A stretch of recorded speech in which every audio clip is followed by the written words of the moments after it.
Hey everybody, Frugal Farmer here. This is the second video in the banister project.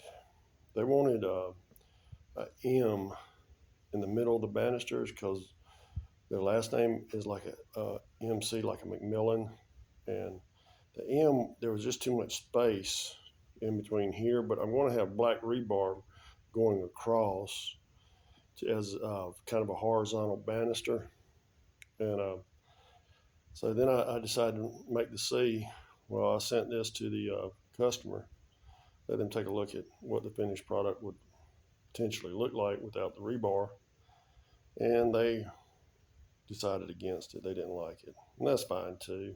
You know, it's going to be on their house and their preference, but it's an older home, so I think I'm going to put a piece of corrugated tin in the middle. They're going to get a company to cut them at M, like a cursive type M to put on there on the outside, and they'll go with that. So